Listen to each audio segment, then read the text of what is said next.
क्या मसला है? क्यों इतना चिल्ला रही हो? नायरा के बार बार चिल्लाने पर संजना जी ने उसे घूरते हुए पूछा। मेरा पाँव देखिए, इसमें कांटा चुभ गया है। मुझे बहुत दर्द हो रहा है मामा, प्लीज निकाल दीजिए, वरना मैं इस दर्द से मर जाऊंगी। छोटा सा कांटा उसके पैर में चुभा हुआ था, लेकिन ऐसा लग रहा था जैसे उसके पैर में पूरी तलवार लग चुकी हो। वो लगातार चिल्लाते हुए पूरे घर को सिर पर उठा चुकी थी। नायरा, रिलैक्स हो जाओ, इतना बड़ा कांटा नहीं है जितना तुमने शोर मचाया हुआ है। संजना जी ने फिर से उसे डांटा तो वो मुंह बना गई, लेकिन आंसू थे कि थमने का नाम ही नहीं ले रहे थे। राहुल बेटा, यहाँ आइए। राहुल उनके घर पर किराएदार की हैसियत से रहता था। जो सुबह सुबह राहुल को हॉस्पिटल जाते देखा तो तुरंत उसे पुकार लिया। क्या हुआ आंटी जी? वो एक नज़र उस ड्रामा क्वीन नायरा को देखता हुआ दूसरी नज़र संजना जी पर डालता हुआ बोला, बेटा देखना जरा, इसके पाँव में कांटा चुभ गया है। न देखने दे रही है न चुप हो रही है। अजीब शोर मचा रखा है इसने। वो बुरी तरह से परेशान थी। राहुल ने उस छोटी सी लड़की को देखा जो उससे लगभग 12 साल छोटी थी और जो खुद को उसके कदमों में बिठाना चाहती थी। राहुल ने मुस्कुराते हुए उसके नरम और मुलायम दूधिया सफ़ेद पैरों की ओर देखा जो हाथ लगाते ही मैले हो जाते। राहुल और वक्त होता तो मना भी कर देता, पर संजना आंटी को वो मना न कर सका। वो अपनी माँ से ज़्यादा सम्मान देता था उन्हें। सोफे पर एक और बैठते हुए उसने उसका पाँव उठाकर अपनी जांघ पर रखा और देखने लगा। सब कुछ इतनी जल्दी हुआ कि नायरा को कुछ समझने का मौका ही न मिला। वो एकदम पीछे जा गिरी और उसका सिर सोफे की बाह से जा टकराया। क्या कर रहे हैं? मेरा पाँव देख रहे हैं या मेरा सिर तोड़ने लगे हैं? वो मुंह बनाते हुए बोली। इतने में संजना जी किचन की ओर बढ़ चुकी थी। मेरा बस चले तो सच में तुम्हारा सिर फोड़ दूं, वो दांत भींचते हुए बोला। मैंने भी कोई चूड़ियां नहीं पहन रखी, जाली डॉक्टर। वो आगे बढ़ते हुए उससे लड़ने को तैयार हो गई। राहुल ने एक नज़र उसकी सोने कलाइयों पर डाली। उसने बाकी कभी चूड़ियां नहीं पहनी थी। डोंट वरी, एक दिन वो भी पहना दूंगा, वो भी अपने नाम की, उसने तंज कसते हुए बहुत धीरे से कहा था। उसने उसके पाँव से छोटा सा कांटा निकाल दिया। चेक करो, फील हो रहा है कांटा और दर्द? वो उठते हुए बोला। नायरा ने पाँव नीचे रखा तो अब उसे कोई दर्द नहीं हुआ। मेरा पाँव तो ठीक हो गया, वो खुशी से चहकते हुए बोली। तो राहुल ने गहरी सांस लेते हुए बाहर की ओर रुख किया। अरे जाली डॉक्टर, बात तो सुनो, अपनी फीस तो लेते जाओ, नायरा ने नाक चढ़ाते हुए पीछे से पुकारा। तो राहुल ने गुस्से से मुड़कर उसकी ओर देखा। अपनी ये जुबान थोड़ी देर के लिए बंद कर लो ना, यही मेरी फीस है। और खबरदार, जो पीछे से मुझे आवाज़ दी। वो उसे गुस्से से वॉर्न करता हुआ बाहर निकल गया, जबकि नायरा अपने पैर के ठीक हो जाने पर बहुत खुश थी। राहुल अपने केबिन में बैठा हुआ था। अभी वो मरीजों को चेक करने के बाद फ्री हुआ था कि उसका दोस्त विवान कश्यप अंदर दाखिल हुआ। उसे देखते ही राहुल के चेहरे पर एक मुस्कान फैल गई। वो उससे गले मिला। Welcome to Hindustan. कब वापसी हुई? राहुल और विवान की दोस्ती बहुत गहरी और पुरानी थी, लेकिन कुछ समय से वो दुबई में रह रहा था। हाल ही में वो वापस लौटा था और बिना कोई जानकारी दिए आज सीधे राहुल से मिलने आया था।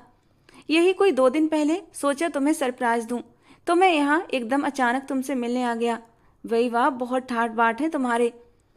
डॉक्टर राहुल तनेजा, यहाँ तो तुम्हें हर कोई जानता है, काफ़ी पॉपुलर हो गए हो, बेबान ने मुस्कुराते हुए कहा। तो राहुल ने भी हल्की सी मुस्कान दी। क्या लोगे? क्या सेवा करूँ अपने यार की?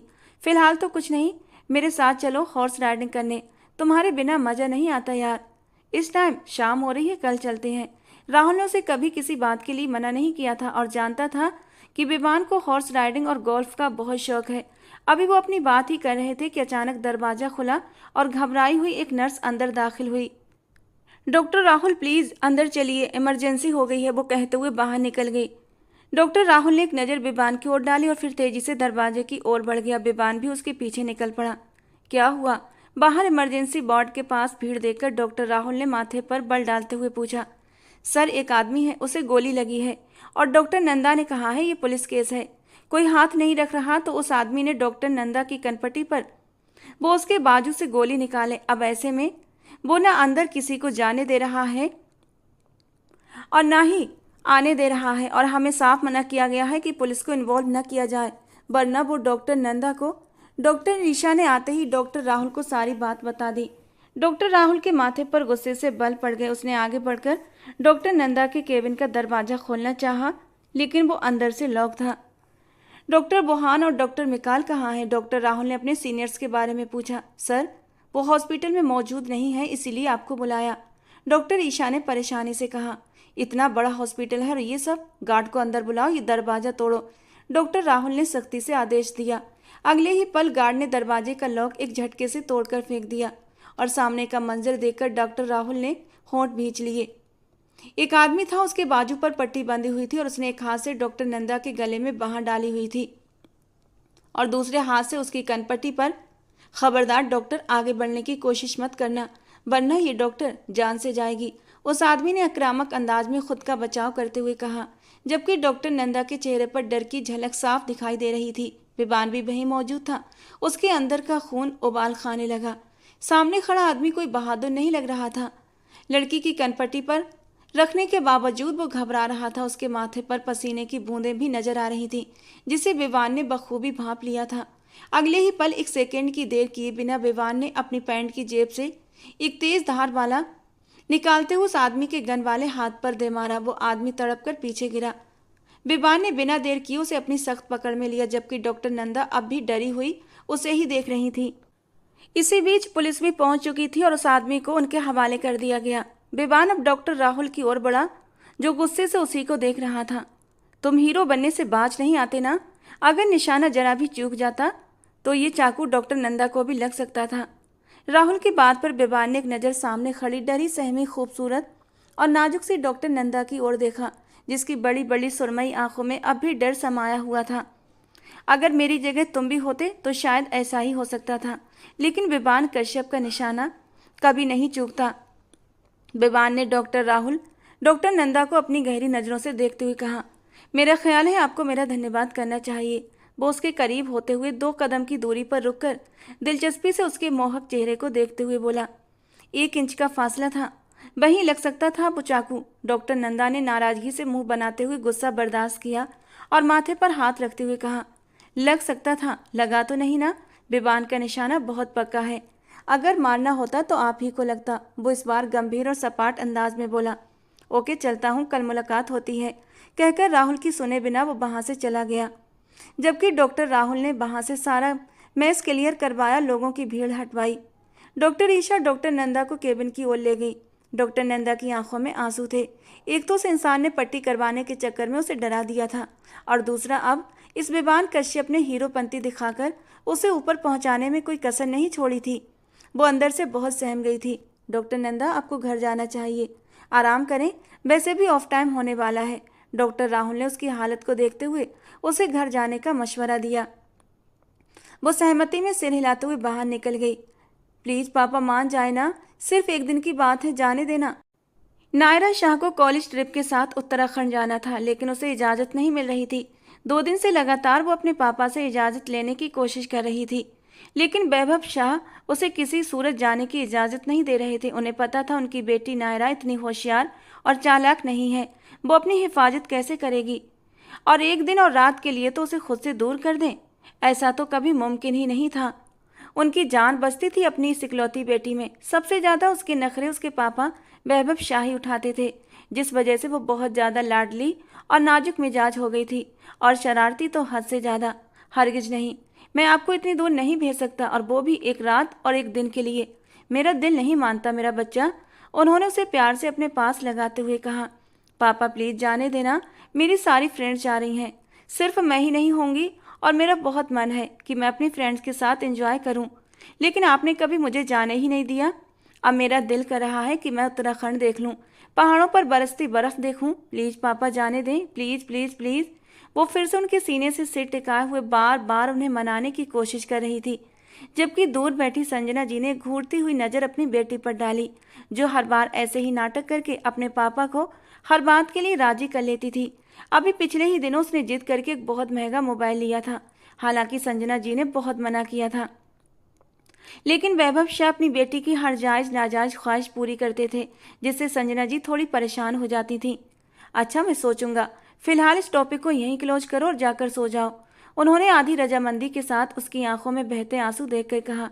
Thank you so much papa, you are the world best baba, खुशी से कहते हुए वो उठकर अपने कमरे की ओर भाग गई। आपको नहीं लगता आप उसकी हर जायज़ नाजायज़ बात मानकर उसे बिगाड़ रहे हैं? लड़की जात है, अगले घर भी जाना है उसे, संजना जी ने नाराजगी से कहा। संजना जी, फिलहाल ऐसी बातें मत करें। मेरे लिए मेरी बेटी मेरी राजकुमारी है, और जो भी उसकी ज़िंदगी में आएगा वो भी उसे रानी बनाकर रखेगा। मैंने सोच लिया है कि अब मुझे आगे क्या करना है। विवान कश्यप ने जब से पहली नज़र डॉक्टर नंदा पर डाली थी, उसकी खूबसूरती और नाजुकी में उसका दिल अटक सा गया था। उसकी नज़रों के सामने से नंदा का वो मासूम सा चेहरा हट ही नहीं रहा था। और फिर विवान कश्यप ने अगले 24 घंटे में डॉक्टर नंदा के बारे में सारी जानकारी निकलवा ली। वो एक मिडिल क्लास परिवार से संबंध रखती थी। पिता नहीं थे, एक बूढ़ी माँ के साथ छोटे से घर में रहती थी। बहुत खुददार थी, कोई स्कैंडल नहीं था।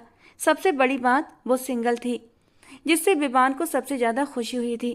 पहली बार उसके दिल को किसी लड़की ने छुआ था और वो उसे अपने करीब लाना चाहता था। सिगरेट पर सिगरेट पीते हुए वो बस डॉक्टर नंदा के बारे में ही सोचता जा रहा था। बार बार आंखों के सामने उस मासूम सी लड़की का चेहरा था जो डरी सहमी नज़रों से उसकी ओर देख रही थी। वो नज़रें आज तक विवान नहीं भूल पाया था। ये तुम क्या कर रहे हो? अचानक से ये ख्याल दिमाग में कहाँ से आ गया? डॉक्टर राहुल ने हैरानी से विवान से पूछा। वो इस वक्त हॉर्स राइडिंग के लिए विवान के फार्म हाउस पर आया था। जब विवान ने डॉक्टर नंदा के बारे में उससे बात की तो राहुल ने माथे पर बल डालते हुए उसकी ओर देखा। घोड़े से उतरते हुए विवान ने अपने घोड़े को प्यार से धपकी दी और फिर डॉक्टर राहुल की ओर देखा। यार, सुना था लेकिन आज महसूस कर रहा हूँ, फर्स्ट साइट लव हो गया है। अब तो क्या करूँ? अब तो तू ही मेरी मदद कर सकता है। डॉक्टर नंदा कोई चीज़ नहीं है मेरी जान, एक जीती जागती इंसान है। तुम तो ऐसे कह रहे हो जैसे कोई चीज़ है और तुम्हें खरीदनी है और मैं खरीद कर दे दूं। यार, उसके भी जज्बात हैं और हो सकता है किसी के साथ कमिटमेंट हो उसकी। फिर डॉक्टर राहुल ने बातों का रुख दूसरी तरफ मोड़ने की कोशिश की। नहीं, किसी के साथ कोई कमिटमेंट नहीं है उसका, सिंगल है। तो अब और कोई बहस नहीं, मेरी और उसकी शादी की बात करो। राहुल विवान की बातें सुनते हुए गहरी सांस लेकर सर नामे हिलाता है। मतलब सारी इन्फॉर्मेशन लेने के बाद अब तो मुझसे चाहता है कि मैं तेरा रिश्ता लेकर उसके घर जाऊं? बीजान से क्यों नहीं कहता? राहुल ने उसकी दुखती रग पर हाथ रखा। तुमसे जितना कहा है उतना करो यार, बाकी बीजान को एक साइड पर कर दो। अगर उन्हें लेकर जाना होता तो क्या मैं तुम्हारा दिमाग खा रहा होता? विवान ने माथे पर बल डालते हुए कहा। फिर भी डॉक्टर नंदा की माँ पूछेंगी नहीं, कम से कम बीजान को तो साथ होना चाहिए ना। बाकी मैं तो साथ चल ही रहा हूँ, मैंने कोई एतराज़ तो नहीं किया। मुझे नहीं लगता बीजान राजी होंगी, इसीलिए उन्हें फिलहाल एक तरफ कर दो। उन्हें कुछ मत बताओ और तुम मेरे भाई बनकर जाओगे वहां पर, समझे तुम? और रिश्ता पक्का करके ही आओगे। विवान ने दांत पर दांत रखकर चेतावनी भरे अंदाज में कहा तो राहुल के चेहरे पर मुस्कान छा गई। वो हमेशा उस पर इसी तरह हक जताया करता था और राहुल के लिए विवान बिल्कुल भाई की तरह था। उधर विवान भी राहुल पर अपनी जान छिड़कता था। फाइनली नायरा को उत्तराखंड जाने की इजाज़त मिल गई थी और वो अपने कॉलेज के दोस्तों के साथ उत्तराखंड जाने की तैयारी भी कर रही थी। बैग उठाए हुए वो सीढ़ियां उतरते हुए फ़ोन पर अपनी दोस्त सोहा से बातें करती उतर रही थी कि अचानक उसकी जोरदार टक्कर राहुल तनेजा से हो गई। बैग उसके हाथ से छूटकर सीढ़ियों से नीचे गिर गया। इससे पहले वो खुद भी सीढ़ियों से लुढ़कती, राहुल ने उसकी कमर में हाथ डालकर उसे अपनी ओर खींच लिया। वो सीधा उसके सीने से जा लगी। फ़ोन छूटकर नीचे गिरा। नायरा ने सांस रोककर ये सब देखा। हाय, मेरा मोबाइल, मेरा बैग, सब कुछ गिरा दिया। आप देख के नहीं चल सकते क्या? जाली डॉक्टर, नायरा ने मुंह बनाते हुए गुस्से में कहा। उसकी बात पर राहुल उसे इतने तैयार हाल में देखकर ठिठक गया जैसे कहीं जा रही हो, और अब उसकी सवालिया नजरें नीचे खड़े वैभव शाह पर थीं, जबकि नायरा अब खुद को छुड़ाते हुए नीचे जाकर अपनी चीज़ें उठाने लगी। थैंक गॉड मेरा मोबाइल बच गया, वरना इस नकली डॉक्टर को तो मैं नहीं छोड़ती। बड़बड़ाते हुए बोली, अंकल जी ये कहाँ जा रही है? राहुल ने बहुत गंभीरता से वैभव शाह से पूछा। मैं अपने फ्रेंड्स के साथ उत्तराखंड जा रही हूँ, ठीक है? और अब तो मेरे पापा को मेरे खिलाफ भड़काना मत, वो पहले ही मुझे इजाज़त दे चुके हैं, तो विलेन बनने की ज़रूरत नहीं है। उसने उंगली उठाते हुए उसे वार्न किया और अपना बैग उठाया, क्योंकि उसे पता था इस घर में राहुल तनेजा की कितनी चलती है। अगर वो इस वक्त वैभव शाह के दिमाग में कोई उल्टी सीधी बात डाल देता तो वो अभी इसी वक्त नायरा को जाने से रोक सकते थे। चलें पापा, अकड़ते उसने वैभव शाह का हाथ थाम लिया। नहीं अंकल जी, ये नहीं जाएगी। अचानक से राहुल की आवाज़ आई। क्यों नहीं जाऊंगी? आप होते कौन है मुझे रोकने वाले? जब मेरे पापा ने इजाज़त दी है तो आपको कोई हक नहीं बनता मुझे रोकने का। वो थोड़ा सा बदतमीजी पर उतर आई। राहुल बेटा, कॉलेज फ्रेंड्स के साथ जा रही है, सिक्योरिटी गार्ड भी साथ में होगा, टेंशन लेने की ज़रूरत नहीं, वैभव शाह ने राहुल को समझाते हुए कहा। जबकि नायरा को अपने पापा को ऐसे किसी गैर इंसान को सफाई देते हुए बिल्कुल अच्छा नहीं लगा।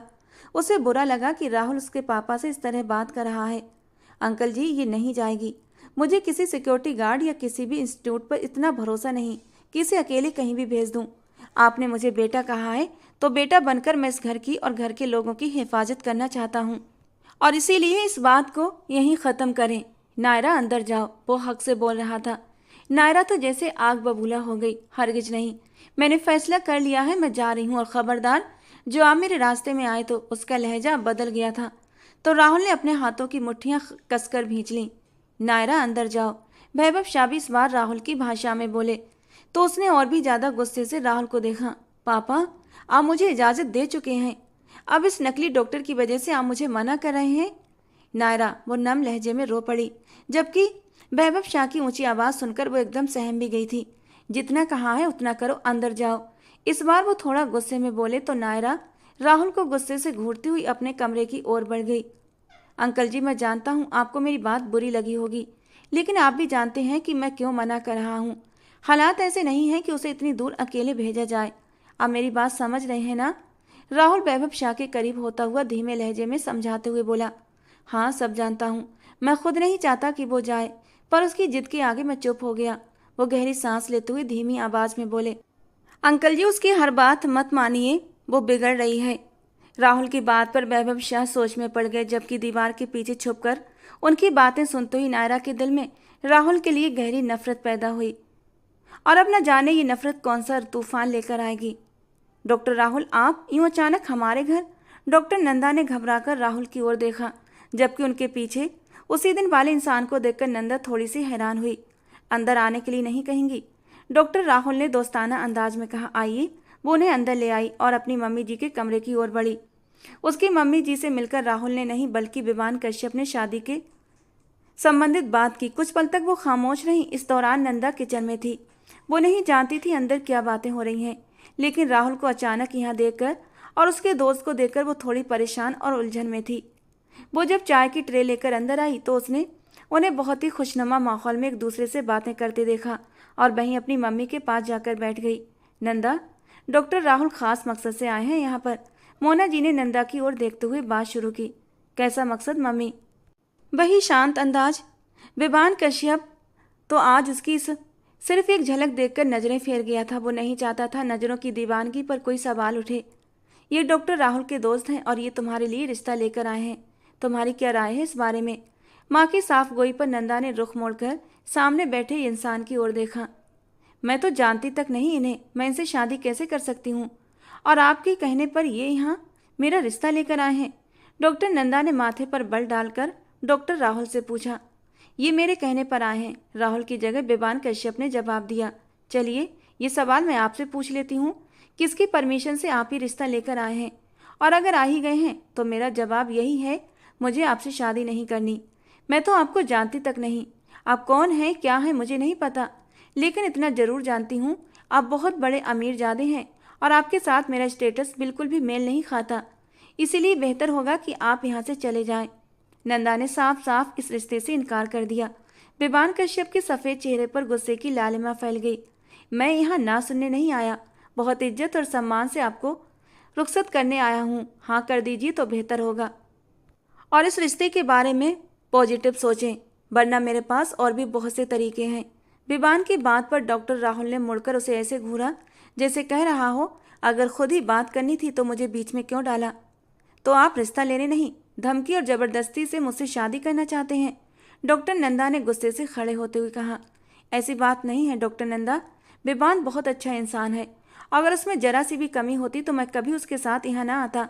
राहुल ने तुरंत बात संभालते हुए नंदा को समझाया। हो गई आपकी बात, अब आप यहाँ से जा सकते हैं। मुझे इस रिश्ते में कोई दिलचस्पी नहीं है। डॉक्टर नंदा अब भी अपनी बात पर अड़ी रही। इससे पहले विवान कुछ और कहता, राहुल उसे जबरदस्ती बाहर से खींचते हुए बाहर ले गया। बाहर आते ही उसने अपनी गाड़ी के बोनट पर जोर से मुक्के मारे। अपना सारा गुस्सा वो अपनी नई गाड़ी पर निकाल रहा था। बस करो यार, चलो मेरे साथ, राहुल ने उसकी तरफ देखते हुए कहा। उसने मुझे इनकार किया? मुझे? विवान कश्यप को उसकी हिम्मत कैसे हुई मुझे इनकार करने की? विवान गुस्से से बोला। मेरा ख्याल है हमें यहाँ से चलना चाहिए, इस टॉपिक पर बाद में बात करेंगे। राहुल ने उसे जबरदस्ती गाड़ी की ओर बढ़ाया और मुश्किल से उसे शांत किया, जो बुरी तरह भड़क चुका था। कॉलेज ट्रिप पर न जा पाने का दुख नायरा को बहुत ज़्यादा था। पूरा एक हफ्ता वो कॉलेज ही नहीं गई, ना ही अपने दोस्तों से बात की, और यहाँ तक कि घर वालों से भी उसने बातचीत बंद कर दी। उसके पापा उसे बुलाते, लेकिन वो उन्हें इग्नोर करती और अपने कमरे की ओर बढ़ जाती। खाना पीना भी वो अपने कमरे में ही मंगवा रही थी। ना वो किसी से बात करती, ना ही सामने आती। ऐसे में वैभव शाह इस बात की चिंता करते हुए बीमार पड़ गए। उन्हें तेज बुखार हो गया। राहुल घर आया तो उसे वैभव शाह के बीमार होने की खबर मिली, तो वो अपने कमरे में जाने के बजाय सीधे उनके कमरे की ओर बढ़ गया।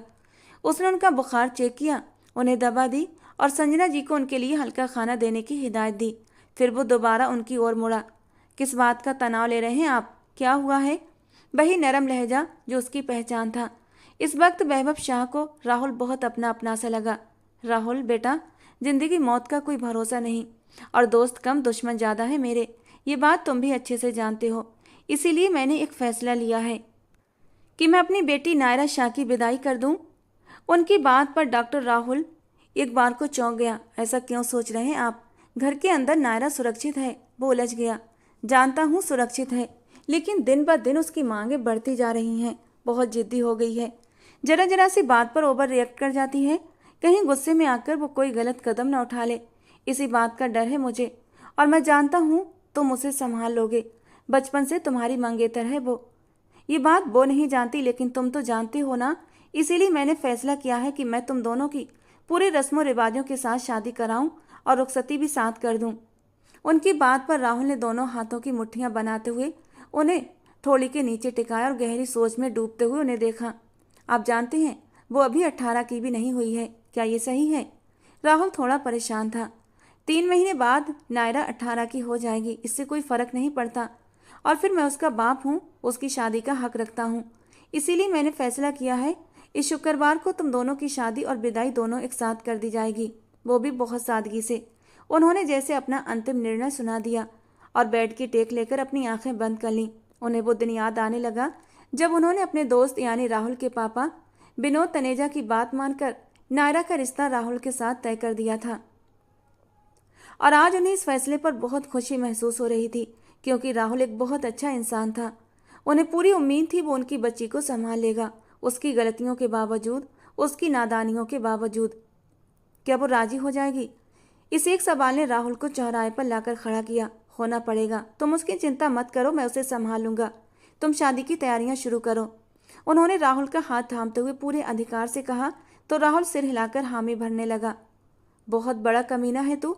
मेरी शादी की तुझे कोई परवाह नहीं, और तू चला है अपनी शादी करने। कैसा दोस्त है तू। जैसे ही राहुल ने विवान कश्यप को अपनी शादी के बारे में बताया तो वो और भड़क गया। यार, तेरा मामला अलग है, और वैसे भी डॉक्टर नंदा एक पढ़ी लिखी और समझदार मैच्योर लड़की है। अपने फैसले वो खुद ले सकती है।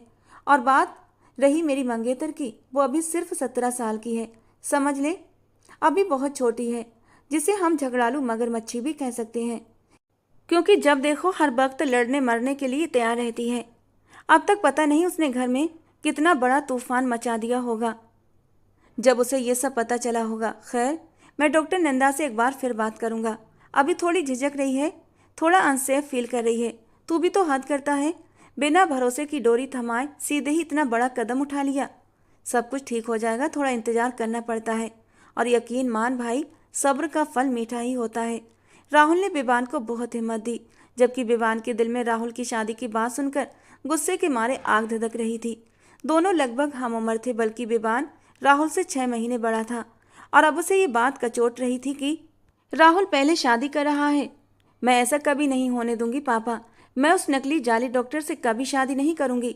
जैसे ही नायरा को शादी की खबर मिली, उसी वक्त दौड़ते हुए अपने पापा के कमरे में आई और गुस्से में उस रिश्ते को ठुकरा दिया, जिस पर संजना जी को बहुत गुस्सा आया। लेकिन इससे पहले वो कुछ कहती, वैभव शाह ने हाथ के इशारे से उसे चुप करवा दिया।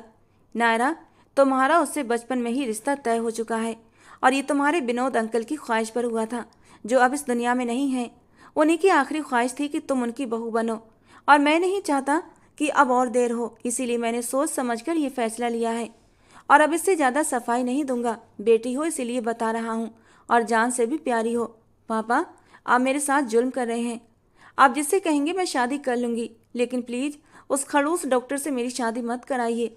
वो अभी से मुझ पर इतना रौब जमाते हैं, तो जब आप मुझे उनके हवाले कर देंगे तो वो मुझ पर जुल्म के पहाड़ तोड़ देंगे। प्लीज़ पापा, आप जैसा कहेंगे मैं वैसा करूँगी, लेकिन प्लीज़ उनसे नहीं, वो गिड़गिड़ाते हुए बोली। बस मेरी उनसे शादी मत कराइए। उसका ये अंदाज वैभव शाह को बहुत तकलीफ दे रहा था। नायरा, ऐसा नहीं हो सकता, तुम उसकी मंगेतर हो, उसके अलावा मैं तुम्हारी किसी और से शादी नहीं करूँगा। ऐसा थोड़ी होता है पापा, आपने कभी मुझे ये नहीं बताया और अब अचानक कह रहे हैं कि मैं उस इंसान को अपना पति मान लूँ जिससे मैं सबसे ज़्यादा नफरत करती हूँ। अपनी नफरत का खुलेआम इजहार करते हुए वो इधर उधर देखना भी भूल गई थी।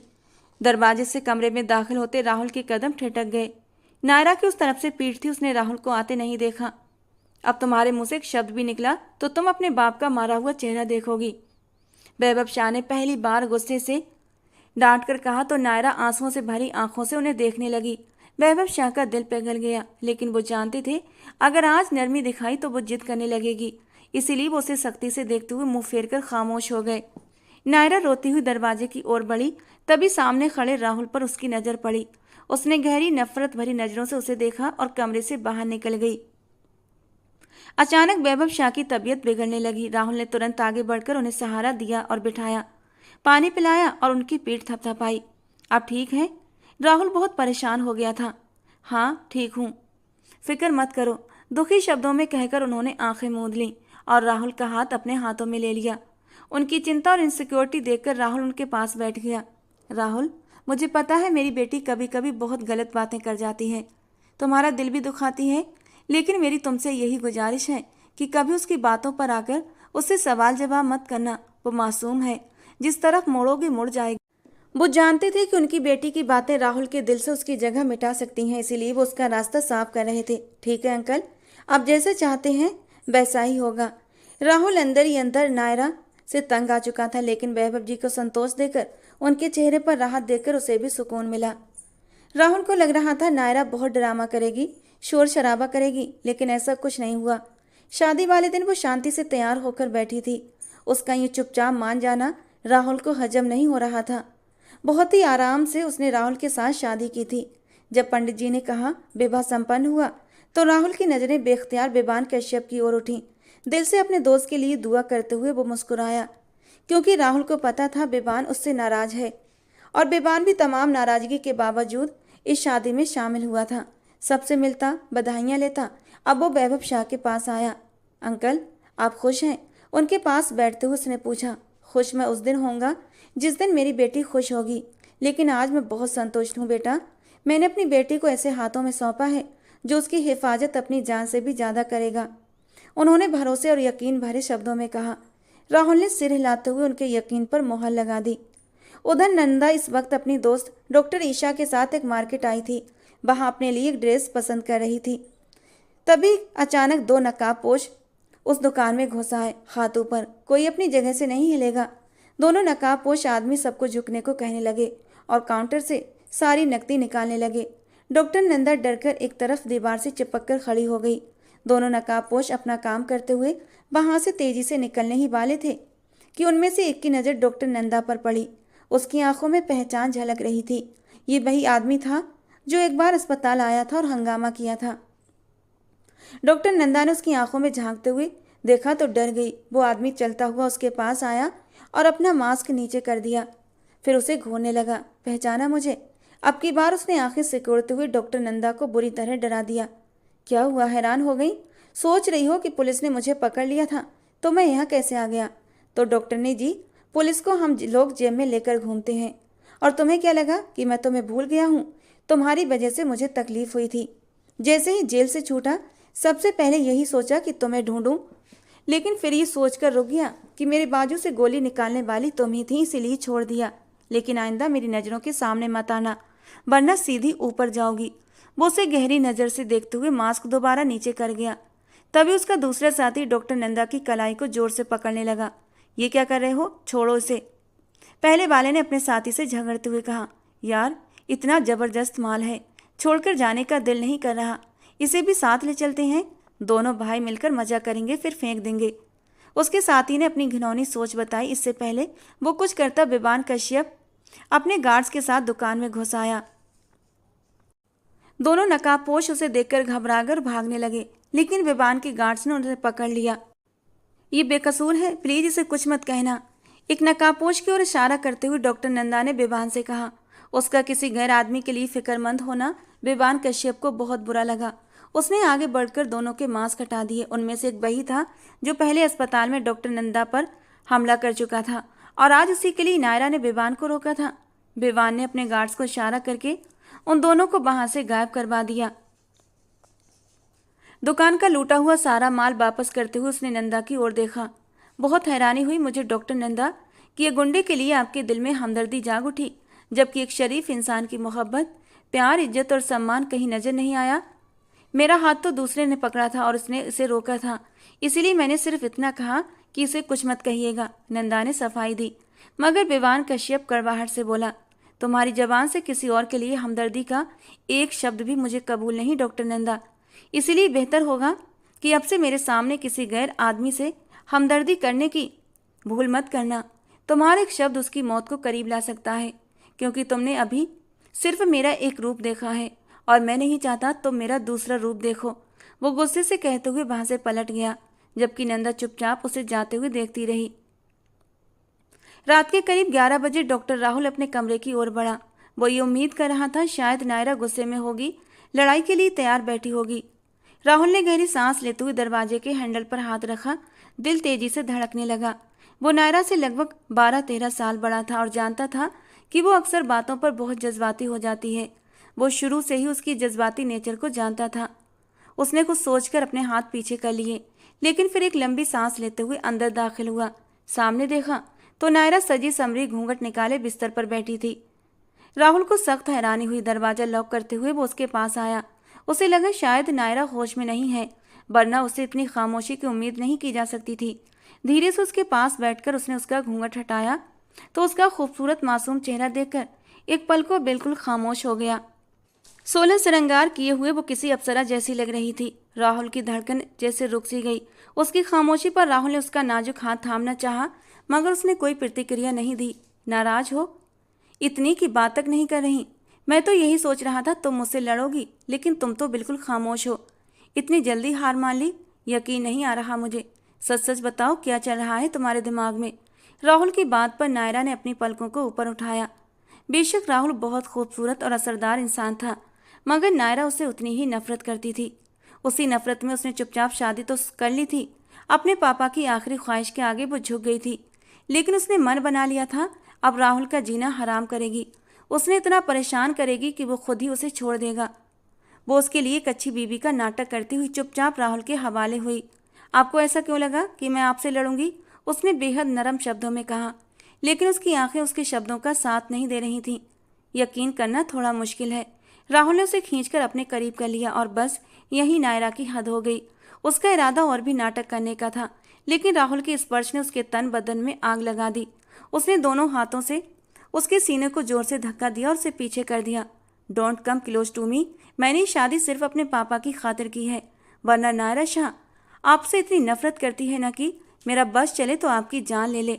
नफरत से भरे शब्दों में कहते हुए उसने राहुल को एक ही पल में अर्श से फर्श पर गिरा दिया। तो तुम्हें क्या लगता है कि मैं तुम्हारी मोहब्बत में पागल हूँ? राहुल ने भी कड़वाहट से कहा। मैंने भी सिर्फ अंकल जी की ख्वाहिश का सम्मान करते हुए तुमसे शादी की है, और तुम इस वक्त यहाँ बैठी हो, वरना मेरा बस चलता तो। यही तो मेरा भी मसला है, मेरा भी बस नहीं चल रहा। गुस्से से कहते हुए राहुल उठकर खड़ा हुआ, अलमारी की ओर बढ़ा। अगर इतनी ही नफरत थी आपको मुझसे, तो पापा के सामने इतना अच्छा बनने का नाटक क्यों कर रहे थे? ना करते शादी, आपकी भी जान छूट जाती और मेरी भी। नायरा की बात पर राहुल ने गुस्से में आकर अलमारी का दरवाजा इतनी जोर से बंद किया कि नायरा एक पल के लिए कांप गई और 2 कदम पीछे हट गई। अपने छोटे से दिमाग में एक बात अच्छे से बिठा लो। हम जिस खानदान से संबंध रखते हैं ना, वहाँ न तलाकें होती हैं न जुदाइयाँ। जियो या मरो, अब तुम यहीं रहोगी मेरे साथ, मेरी दखल में, समझी तुम? उसे घूरते हुए राहुल ने अपना ड्रेस उठाया और बाथरूम की ओर चला गया, जबकि नायरा ने अपना गुस्सा पीते हुए अपनी मुट्ठियां भींच लीं। अचानक रात के समय डॉक्टर नंदा की माँ की तबीयत खराब हो गई। उसे समझ नहीं आया वो क्या करे, कहाँ लेकर जाए। उनका ब्लड प्रेशर बहुत खतरनाक हद तक गिर चुका था। एक पड़ोस की आंटी और उनके बेटे की मदद से वो अपनी माँ को लेकर हॉस्पिटल पहुंची। विवान कश्यप के गार्ड्स जो 24 घंटे उसके घर के आसपास ड्यूटी देते थे, उन्होंने फौरन ये खबर विवान को दी। वो बिना देर किए हॉस्पिटल पहुंचा, जहां डॉक्टर नंदा आईसीयू में डॉक्टर ईशा के साथ अपनी मां का इलाज करवा रही थी, लेकिन उसके हाथ लगातार कांप रहे थे। घबराहट के मारे वो आईसीयू से बाहर आ गई। सामने ही उसे विवान कश्यप दिखा। उसकी आंखों में आंसू देखकर विवान का दिल बेचैन हो गया। उसे वे आंसू बिल्कुल भी अच्छे नहीं लगे। जैसे ही वो उसके पास आया और उसकी माँ के बारे में पूछने ही वाला था कि नंदा एकदम से उसके सीने से आ लगी। विवान कश्यप का दिल जोर से धड़क उठा। उसकी नरम, नाजुक और गुदार धड़कनों का एहसास जैसे ही विवान कश्यप को हुआ, उसका दिल बुरी तरह शोर मचाने लगा। ये नरम एहसास उसे किसी और ही जहां की सैर करा रहा था। वो जैसे एक पल को वहीं ठहर गया। वो नंदा की खुशबुओं में मदहोश होने लगा, लेकिन अगले ही पल उसने खुद को संभाला। ये वक्त इन सब बातों का नहीं था, जबकि नंदा तो फूट फूट कर रो रही थी। विवान ने धीरे से उसे खुद से पीछे किया, क्योंकि वो उसके साथ किसी जायज रिश्ते में नहीं थी और वो उस पर कोई हक नहीं रखता था। इसलिए खुद पर काबू पाते हुए उसने उसे अलग कर दिया। डोंट वरी, आंटी ठीक हो जाएंगी, वो उसे दिलासा देने लगा। तो डॉक्टर नंदा खुद को संभालते हुए एक बेंच पर जा बैठी। आई एम सॉरी, मैं खुद को। वो अभी कुछ देर पहले विवान से लिपट जाने पर शर्मिंदा थी। नंदा को अब तक विवान कश्यप के परफ्यूम की खुशबू अपने आप से आती महसूस हो रही थी। माँ की परेशानी में वो भूल गई थी कि वो क्या कह रही है और जज्बातों में भरकर विवान कश्यप के चौड़े सीने से जा लगी थी और अब खूब शर्मिंदा हो रही थी। इट्स ओके, वो सिर्फ इतना ही कह पाया कि उसी पल डॉक्टर ईशा बाहर आती दिखी। डोंट वरी मिस नंदा, आपकी मम्मी अब खतरे से बाहर हैं। दवाओं का ख्याल रखें और उन्हें स्ट्रेस से दूर रखें। आप खुद भी डॉक्टर हैं, आप जानती हैं कि वो हाई बीपी की पेशेंट हैं। ऐसे में आपको उन्हें अच्छे से समझाना होगा। आप समझदार हैं, मुझे कुछ कहने की ज़रूरत नहीं। वो मुस्कुराते हुए तसल्ली देती आगे बढ़ गई और वो अपने आंसू पोंछते हुए आईसीयू की ओर बढ़ गई, जबकि विवान वहीं खड़ा रहा। उसे खुद समझ नहीं आ रहा था इतनी कम देर में नंदा उसके दिल को कैसे छू गई थी। सुबह जब नायरा की आंख खुली तो कमरे में राहुल का कोई नामो निशान नहीं था। रात को भी उसने उसे अपने बिस्तर से दूर करके सोफे पर सोने को मजबूर कर दिया था। अब उठी तो उसकी कमर अकड़ी हुई थी। सोफे से उठकर अब वो बेड की ओर बढ़ी थी। नरम गुदगुदा बिस्तर अब बिल्कुल खाली था। वो फिर से बिस्तर में घुस गई और कंबल को सिर तक ओढ़ लिया। एक अजीब सा सुकून था। एक नंबर का खड़ूस और जाली डॉक्टर खुद को इतने आरामदायक बिस्तर में सोया और मुझे सोफे पर सुला दिया। मेरी तो कमर ही टूट गई। वो कंबल में घुसी रात की बातें सोचकर सिर झटकने लगी और कुछ ही पलों में फिर से नींद की देवी उस पर मेहरबान हो गई। सुबह सुबह विवान कश्यप को हॉस्पिटल से कॉल आया और वो तुरंत वहां पहुंच गया। उसे डॉक्टर नंदा की मां की तबीयत का पता चला। जब उसकी हालत थोड़ी संभली तो उन्होंने अपनी बेटी की शादी की बात उससे छेड़ दी। वो विवान को देखकर फिर से नंदा से शादी की बात करने लगी और नंदा को विवान से शादी के लिए मना कर ही दम लिया। उनकी हालत ऐसी थी कि नंदा उन्हें इनकार न कर सकी। शाम तक मोना जी को डिस्चार्ज कर दिया गया। डॉक्टर नंदा उन्हें घर लेकर जाना चाहती थी, लेकिन विवान कश्यप ने मना कर दिया और उन दोनों को अपनी हवेली ले आया। मोना जी ने बहुत ही सादगी से उन दोनों की शादी करवा दी। विवान कश्यप की तरफ से बस कुछ ही मेहमान इस शादी में शामिल हुए थे। नंदा बहुत घबराई हुई थी। उसकी माँ ने अचानक उसे विवान को सौंप दिया था, जबकि वो उसके बारे में ज़्यादा कुछ जानती तक नहीं थी। विवान कश्यप ने नौकरानी को आवाज़ दी और तुरंत मोना जी के लिए कमरा तैयार करने को कहा। बीजान घर पर नहीं थी। नौकरानी ने तुरंत आदेश मानते हुए तैयारी शुरू कर दी। नंदा उन्हें लेकर उस कमरे में आ गई जो बहुत ही बड़ा और खुला था। नायरा सबके सामने तो सामान्य लगती, लेकिन राहुल जानता था वो अंदर से कितनी असहज है, क्योंकि अब तक उसने राहुल को खुद के करीब नहीं आने दिया था। धीरे धीरे उनकी शादी को 2 महीने होने को आए थे। दोनों के बीच अब भी हल्की फुल्की नोकझोंक चलती रहती थी, या शायद दोनों अब एक दूसरे की आदत बनते जा रहे थे। वैभव शाह पहले राजनीति का हिस्सा हुआ करते थे, जिस वजह से उनके दोस्त कम और दुश्मन ज़्यादा थे। राजनीति छोड़ने के बाद भी उन्हें धमकी भरे कॉल आते रहते, जिनमें अक्सर उनकी बेटी को टारगेट किया जाता था। इसीलिए वो अपनी बेटी को लेकर हमेशा परेशान रहते थे और उसकी शादी के पीछे भी यही वजह थी। कुछ दिन बाद राहुल को पता चला वैभव शाह और मिसेस संजना का तीर्थ यात्रा का प्रोग्राम बन गया है। वो उन्हें एयरपोर्ट छोड़ने गया और लौटते वक्त नायरा के लिए फूलों का गुलदस्ता और चॉकलेट्स लेकर घर आया। माँ बाप के जाने पर नायरा बहुत उदास थी।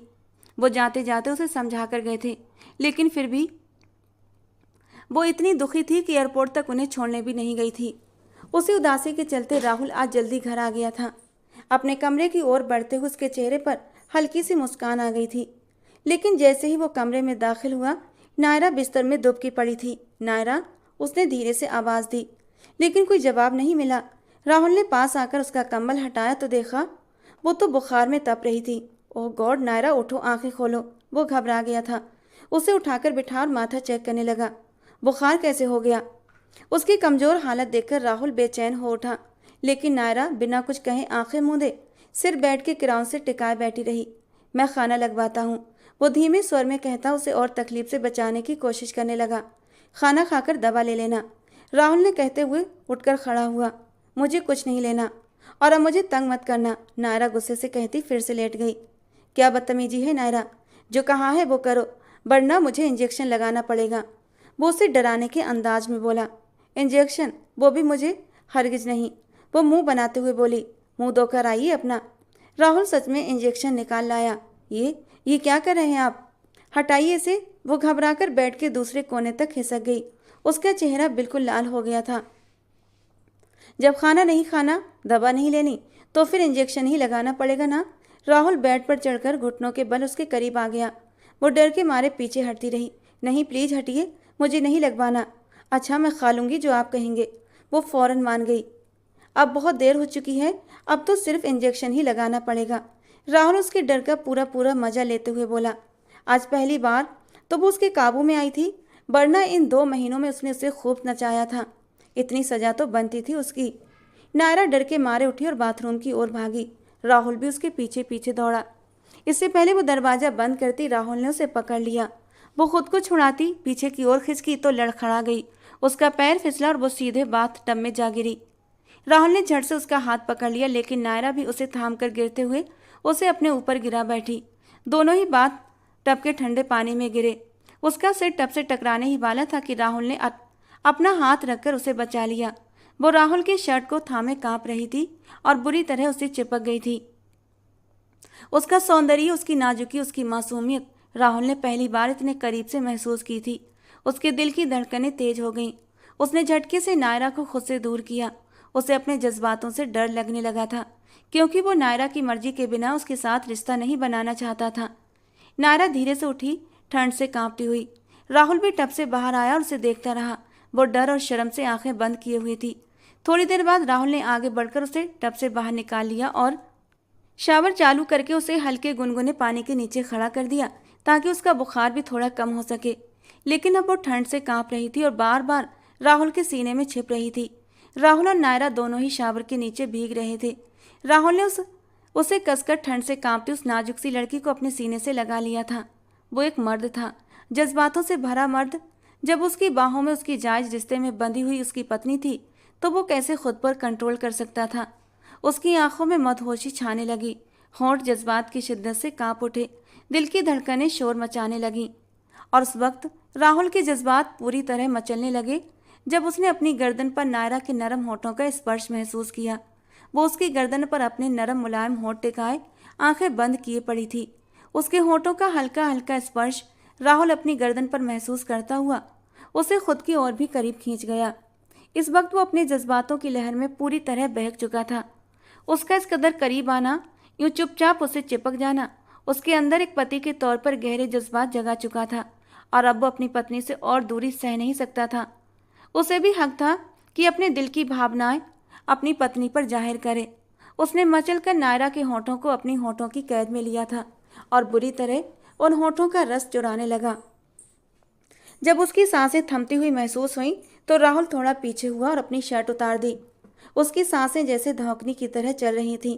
इस वक्त उसके जज्बातों की तीव्रता इतनी ज़्यादा थी कि राहुल को अब सिर्फ यही महसूस हो रहा था, वो लड़की अब उसकी रूह का हिस्सा बन जाए।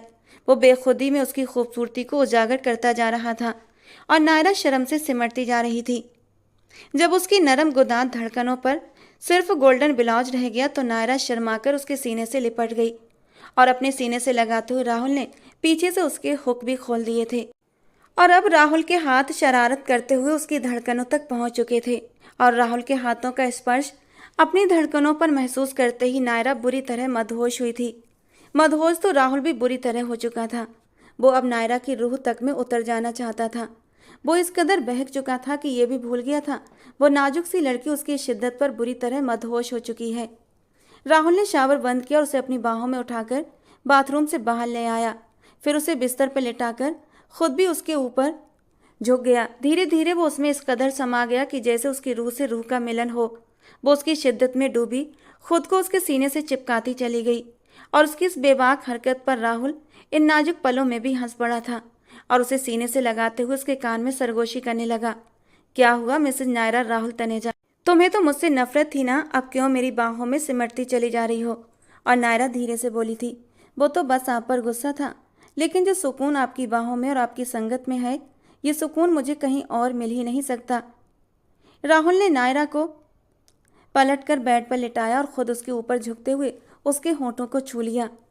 हम इससे भी ज़्यादा सुकून आपको दे सकते हैं, बस शर्त यह है कि आपको भी हमारा साथ देना होगा। वो उसकी छोटी सी नाक को हल्के से दबाते हुए बोला और उसकी बात का मतलब समझकर नायरा शर्म से आंखें बंद कर गई, जबकि राहुल उसके चेहरे के हर नक्श को धीरे धीरे छूने लगा था और अब उसके चेहरे से होता हुआ वो उसकी धड़कनों की ओर बढ़ रहा था। और यहीं पर नायरा की बस हुई थी। उसने कसकर राहुल को अपने सीने से भींच लिया और अब खुद राहुल की बाहों में वो पिघल जाना चाहती थी। शर्म और हया से उसकी पलकें ऐसे झुकीं कि फिर उठ ही न सकीं। राहुल ने पूरी सच्चाई और गहराई से उसे अपने जज्बातों से वाकिफ कराया। वो नाजुक सी कली इन एहसासों के सामने खुद को बेबस महसूस करती रही। अपना सब कुछ अपने पति को सौंप चुकी थी। बिबान उन्हें अपनी हवेली में छोड़कर इतने दिनों से वापस नहीं आया था और वो कहाँ था ये नंदा को नहीं पता था। वो 2 महीनों से बिबान की हवेली में अपनी माँ के साथ रह रही थी। जब डॉक्टर राहुल ने बिबान के बारे में पूछा तो पता चला कि उसकी बीजान की तबीयत अचानक बहुत बिगड़ने पर वो उन्हें विदेश ले गया था। उनका बाईपास होना था। नंदा को भी दुख हुआ। बिबान ने उसकी इतनी मदद की और खुद अपनी ज़िंदगी की तकलीफ़ों से अकेले लड़ता रहा और फिर ऑपरेशन असफल रहा। बीजान का देहांत हो गया। अब बिबान उनकी बॉडी लेकर हिंदुस्तान वापस आ रहा था। राहुल के जरिए ही नंदा को ये खबर मिली, क्योंकि नंदा और बिबान दोनों में से किसी ने भी सीधे एक दूसरे से संपर्क नहीं रखा था और ना ही कभी किसी ने कोशिश की। सुबह उसकी नींद मोबाइल पर आती लगातार कॉल्स की वजह से खुली। नायरा उसके सीने पर सिर रखे गहरी नींद में डूबी हुई थी। राहुल ने हाथ बढ़ाकर मोबाइल उठाया और वैसे ही लेटे लेटे कॉल रिसीव की। दूसरी तरफ बिबान था। उसकी बीजान के निधन की खबर सुनकर राहुल पूरी तरह जाग गया। बिबान, डोंट वरी, मैं पहुंचता हूँ। कॉल बंद करके उसने अपने आप से चिपकी अपनी कमसिन पत्नी को देखा।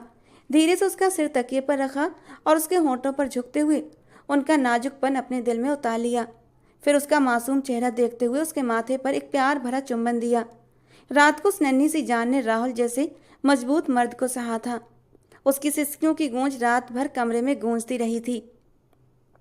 राहुल जानता था वो रात बहुत ज़्यादा भावुक हो गया था, लेकिन फिर भी उसने इस बात का पूरा ख्याल रखा था कि उसकी पत्नी बहुत नाजुक है। उसके नाजुकपन को याद करते हुए जब वो शावर के नीचे खड़ा हुआ तो रात के पल याद आए तो वो गहराई से मुस्कुरा उठा। बाहर आया तो देखा वो अब भी सो रही थी। राहुल का दिल नहीं किया कि उसे जगाए।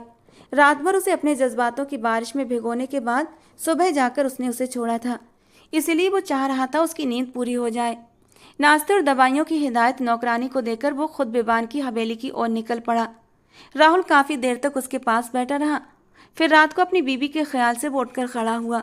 सुबह से उसे देखा नहीं था तो दिल ने भावनाओं से भरी एक अजीब सी कसक महसूस की। घर में दाखिल होते ही वो अपनी शर्ट के ऊपरी 2 बटन खोलता सीधा अपने कमरे की ओर बढ़ा, जहां उसकी बीवी मज़े से पॉपकॉर्न खाते हुए एलईडी पर कार्टून देख रही थी। राहुल को अचानक अंदर आते देख उसे रात वाले पल एक एक करके याद आने लगे और उसका सारा खून जैसे उसके चेहरे पर दौड़ गया। उसे एकदम तरोताज़ा देखकर राहुल के चेहरे पर मुस्कान तैर गई। अपना चश्मा उतार कर एक तरफ रखते हुए शर्ट के सारे बटन खोलता हुआ वो उसके पास आया और उसका सिर तकिए पर गिरा दिया। इस अचानक हरकत पर वो बुरी तरह घबरा गई। पॉपकॉर्न उछलकर जमीन पर गिर पड़े। राहुल, उसने आज पहली बार उसका नाम लिया था, जिससे राहुल का दिल और भी मचल उठा। उसने बिना कुछ कहे उसके होंठों को अपनी गिरफ्त में ले लिया। छोड़िए मुझे। वो उसे पीछे धकेलते हुए उठने की कोशिश में बेबस हो गई। शेर के मुंह को अब मज़ेदार स्वाद लग गया है, अब उसे दूर करना नामुमकिन है। अपनी शर्ट उतारते हुए उसने उसे आज भी हर पर्दे से आज़ाद कर दिया और उसका जुनून देखकर वो डर के मारे खुद में सिमटती चली गई। शर्म और हया की लाली ने उसके चेहरे को और भी खूबसूरत बना दिया था। राहुल की शिद्दतों के आगे वो नाजुक जान पूरी तरह मचल उठी, लेकिन उसकी मोहब्बत की गर्म और नरम बारिश में वो पूरी पूरी भीगती चली गई। दरवाजा खुला और वो अंदर दाखिल हुई। बेबान बिल्कुल चुप बैठा था। 2 दिन बीत चुके थे। वो सबसे अलग थलग था। मोना जी के समझाने पर आज उसने हिम्मत की और उसके कमरे में आई थी। बिस्तर पर उसके पास बैठते हुए उसने उसका हाथ थाम लिया। बेबान ने चौंकते हुए उसे खाली खाली निगाहों से देखा। रोना चाहते हैं तो रो लें। नंदा उसे ढांढस बंधाने आई थी, लेकिन अब खुद की आंखों में भी आंसू ले आई। मैं ठीक हूँ, तुम जाओ, जाकर सो जाओ। बेबान उसे देखते हुए अपने अंदर उठते मोहब्बत के बेकाबू तूफान को महसूस करता हुआ अपना हाथ पीछे खींच गया। मैं यहीं रहूंगी अब आपके पास। आपकी पत्नी हूँ, कहीं और क्यों जाऊं? वो अधिकार से बोलती बेबान कश्यप को बहुत प्यारी लगी। उसकी बातों पर बेबान ने उसकी कमर में हाथ डाले और अचानक उसे अपने ऊपर गिरा लिए। नंदा का दिल 120 की रफ्तार से धड़कने लगा। पत्नी हो और पूरा हक रखता हूँ। अगर इस कमरे में रहोगी तो तुम्हें मेरा हक भी देना पड़ेगा। वो गंभीर शब्दों में कहते हुए उसकी नाक से अपनी नाक जोड़ गया। गालों को छूता हुआ उसके बेहद करीब हो गया। नंदा के दिल ने एक सिहरन सी ली। मैं तो बस आपका गम हल्का करने आई थी बेबान। वो सर झुकाकर शर्माते हुए बोली। गम ऐसे ही हल्के होते हैं मेरी जान, पास आकर, दूर होकर नहीं। वो उसे अपने सीने से लगाते हुए गहरे शब्दों में बोला, जिससे नंदा के 14 तबक रोशन हो गए। आप रो रहे हैं बेबान? उसकी भीगी आंखों को देखती नंदा तड़प उठी। मेरी दादी ही मेरे लिए सब कुछ थी। उन्होंने मुझे पाला। मैं तो तुम्हें उनसे मिला भी नहीं सका। वो बहुत दुखी था। वो मजबूत जिस्म का मालिक दिलकश मर्द इस वक्त कितना टूटा हुआ था। नंदा से ये देखा नहीं जा रहा था। उसके सीने पर सिर रखते हुए उसने मजबूती से उसे थाम लिया। प्लीज़, मैं आपको ऐसे नहीं देख सकती। मर्द रोते हुए अच्छे नहीं लगते। मैं तो बस मजाक कर रही थी कि रो लीजिए, पर आप तो सच में रो पड़े। कहते कहते वो खुद भी रोने लगी। और तुम मुझे हर रूम में अच्छी लगती हो। उसे और पास करते हुए बेबान ने उसे अपनी बाहों में लेकर बिस्तर पर लिटा लिया। बेबान। उसके करीब आते ही नंदा का दिल फिर से जोरों से धड़कने लगा। क्या तुम इजाज़त देती हो कि हम अपनी शादीशुदा जिंदगी की शुरुआत करें? वो प्यार से उसके चेहरे पर बिखरे बालों को कानों के पीछे सलीके से करते हुए पूछने लगा। नंदा उसकी आंखों में मोहब्बत से जलते दिए देख रही थी और वो इनकार न कर सकी और उसने खुद को उसके हवाले कर दिया। नंदा की नाजुक खूबसूरती में बेबान कश्यप अपनी दादी का गम धीरे धीरे भूलने लगा। वो उस रात टूट कर नंदा पर बरसा था और प्यार की बारिश में नंदा अंदर तक तरोताजा हो गई थी, बल्कि अब अपनी बेवकूफ़ी पर हंस पड़ी थी कि वो इतने अच्छे प्यार करने वाले इंसान से शादी करने से इनकार कर रही थी। ये तो भगवान की तरफ से उसे खूबसूरत तोहफा मिला था, जिसे वो हमेशा अपने पास सहेज कर रखना चाहती थी। तो दोस्तों, आज की हमारी ये कहानी कैसी लगी अपनी राय कमेंट बॉक्स में ज़रूर देना। दोस्तों, कहानी पसंद आई हो तो प्लीज़ लाइक करना। रोज़ एक नई और रोमांटिक कहानी सुनने के लिए हमारे चैनल को सब्सक्राइब भी करना। मिलते हैं दोस्तों अगली किसी नई रोमांटिक कहानी के साथ।